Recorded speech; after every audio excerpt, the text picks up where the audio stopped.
Okay, so future, huh? That's what we're talking about. Always thinking about the future. Right. But seriously, we are diving deep into Ray Kurzweil's predictions. This isn't just some guy with a crystal ball. No, not at all. Kurzweil, he's practically got the future on speed dial, and we've got his interviews lined up. Oh, fantastic. Yeah, we've got the one from Worth Media and that wild ride he had with Joe Rogan. Of course, the Joe Rogan experience. Oh, and don't forget that super interesting conversation he had with Ilya Sutskever. Yeah, those are just a glimpse, really. Right. Kurzweil's been a leading voice in futurism forever, it seems like.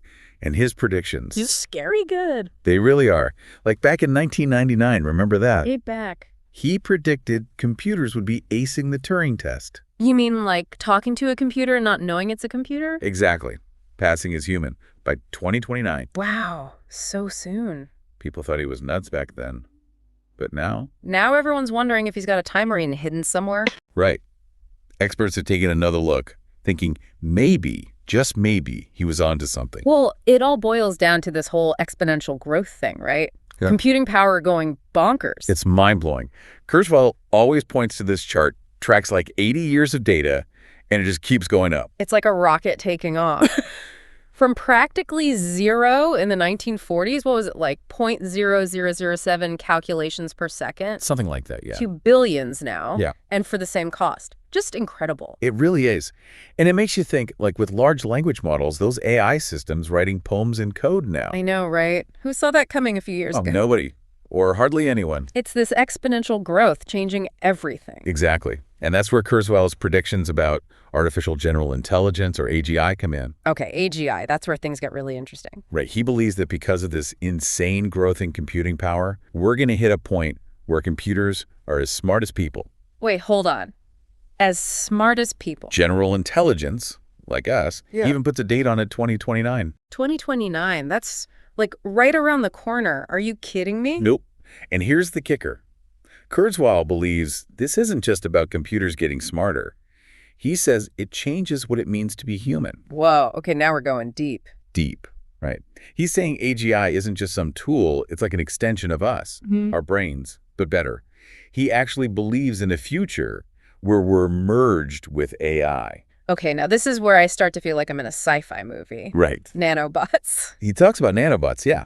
Tiny little robots, smaller than a blood cell, going into our brains. And these nanobots, they wouldn't just be hanging out in there, right? They'd be messing with our neurons, our thoughts. Well, messing with might not be the right word. Okay, enhancing? There you go. Yeah. Enhancing our neocortex, the part of the brain that does all the high-level thinking. Yeah. Imagine instant access to all the info in the world just by thinking about it. Whoa. Or even weirder, being able to talk to each other just with our minds, like telepathy. He talks about that too, yeah. Yeah. Kurzweil even thinks that by 2045, we'll be able to make a copy of our entire brain. Hold up, a backup, like for your computer. Exactly. A digital copy of your consciousness, your memories, everything that makes you, you. So even if your body dies, you could live on in the cloud, maybe forever. Okay, now that is straight out of a science fiction novel, but Kurzweil says it's all based on this exponential growth we're seeing. And that's where longevity escape velocity comes into play. Longevity escape velocity, what is that? Some kind of video game cheat code? He says by the 2030s, medicine will be advancing so fast we'll be able to outrun aging itself. So not just living longer, but ending aging, like forever. I don't even know if my brain can handle this. It's a lot to take in, that's for sure. Yeah. We're talking about radical life extension, mind-blowing enhancements to our cognitive abilities, even the possibility of digital immortality. It's enough to make your head spin, right? It really is mind-boggling when you think about it. Yeah. Radical life extension, incredible enhancements to our brains, even maybe digital immortality. It's no wonder people have some pretty strong reactions to Kurzweil and his ideas. Right. I mean, you've got some people who are like, sign me up, I'm ready for a brain upgrade and a lifetime subscription to life. And then, well... Then there are those who find it all a bit much. Yeah, a bit much. They're like, hold on, if we change ourselves this much, what even are we anymore? What happens to being human? That's the big question, isn't it? And Kurzweil, to his credit, he really digs into that. He knows this merging of humans and tech, it could totally change how we see ourselves, our whole place in the universe. But he doesn't think it means losing our humanity. So it's not about becoming less human. It's like, what, becoming something more? That's how he sees it. He thinks our ability to love, to feel compassion, to be creative, all the things we think of as human, Those don't vanish. They might even get stronger. So we keep what makes us human, but amplified. That's pretty wild. Kurzweil believes that by integrating with AI, we could become the best versions of ourselves, solving these massive world problems like climate change, poverty, maybe even figure out how to stop fighting with each other. Okay, but let's say, just for fun, that Kurzweil is right on the money. We get to this point, humans and AI all mixed up. What's that even look like? Do we still have our own thoughts, our own identities? Or are we all just part of some giant hive mind? That's a great question, and honestly, nobody really knows. Kurzweil even says we can't predict everything about this tech revolution, but he does throw out some interesting ideas. Like what? Give me some Kurzweil-style speculation. Well, he talks about this global brain, where everyone on Earth is linked up through AI. Imagine tapping into the knowledge and creativity of billions of people, just like that. Whoa, that's intense. What else? He also talks about virtual worlds. So you wouldn't know the difference. Anything you could imagine, you could experience. Okay, now that is straight out of the Matrix. Do we need to be worried about, getting lost in the digital world, becoming too plugged in? That's definitely something to think about. It shows why we've got to be smart at this technology, really consider how we use it. So it's not just the tech itself, but how we decide to use it. Kind of like with great power comes great responsibility, right? Exactly. Kurzweil stresses that we have to think about ethics in AI development. We have to consider the consequences, make sure we're shaping a future that works for everyone. Makes sense, but that's a huge GE thing to tackle. How do you even start to think about the ethics of something as big as artificial superintelligence? It is a huge challenge. I think the first step is starting to ask the hard questions. What are our values as a society? What kind of future do we want? And what role should technology play in that future? Those are definitely some big questions. They are, but that's the whole point. This is about a potential revolution in what it means to be human. It's not something we can just ignore. Definitely not. Okay, so we've talked about the potential good stuff, but what about the downsides? It can't all be sunshine and roses in Kurzweil land. Of course not. Every technology, especially something this big, is going to have its downsides and challenges. So what should we be prepared for? What are the potential pitfalls? Well, one of the big ones people talk about is job displacement. As AI gets smarter, it's going to automate a lot of jobs that humans do now. That's a big fear for a lot of people. Are we all going to end up out of work, replaced by robots? It's something to think about, for sure, but it's not necessarily a given. Kurzweil actually thinks that new jobs and even whole new industries will pop up as old ones fade away. So it's less about jobs disappearing and more about needing to adapt and learn new skills. Right.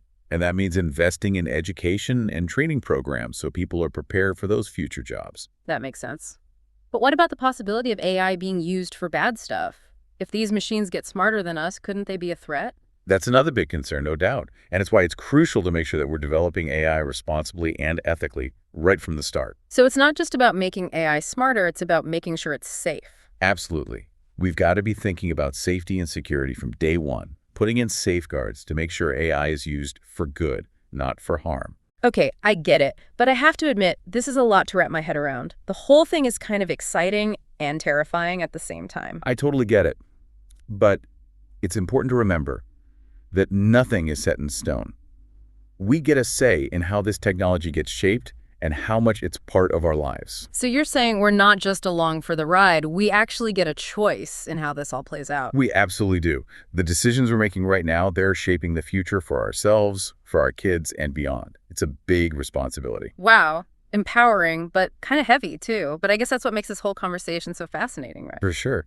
And that's why we've got to keep talking about these things, keep asking the tough questions, and stay curious. Okay, so we've covered a ton of ground here, but it feels like we're just scratching the surface of what a future with AGI could really be like. What happens when we hit this singularity that Kurzweil keeps talking about? What happens when everything changes? So the singularity, this is the big one, right? When, according to Kurzweil at least, tech is moving so fast, it's like, whoa, what just happened? Exactly. Kurzweil describes it as the time when the rules of the game change. It's not just things speeding up. It's like reality itself morphs into something totally new. Okay, I'm trying to picture this, really get my head around it. Let's say we've got a time machine. We fast forward to, say, 2045, the year Kurzweil predicts the singularity hits. What are we seeing? What's it like to be alive then? Well, one of the biggest changes Kurzweil talks about is this blurring between like the real world and the digital world. Remember those nanobots we talked about, the ones that can connect to our brains? He thinks they'll basically let us plug into the digital world like our minds become part of the cloud. Wait, so we're living in both worlds at once, real life and some kind of virtual reality. Kind of, yeah. Imagine having all the information on the internet right there in your head just by thinking about it, or being able to communicate with someone just by thinking at them, no words needed. Whoa. Or even having these crazy real virtual experiences that feel totally real. Exactly. It'd be hard to tell where reality stops and the virtual world begins. It's a lot, you know? Part of me is like, that's awesome. But then there's this other part of me that's a little freaked out. Like, what happens to who we are, sense of self, when everything's so mixed up? Kurzweil thinks about that too. He knows that this merging of real and digital, it could totally change how we see ourselves, our whole understanding of what it means to be human. But he doesn't see it as a bad thing, necessarily. So he's not afraid of this merging of the physical and digital. It's more like he's embracing it. Like it's the next step in our evolution. Exactly. He thinks it could help us become even more connected, more aware, expand our sense of self beyond what our bodies can do now. Okay, so let's just go with it for a minute. We're embracing the future. We're merging with tech.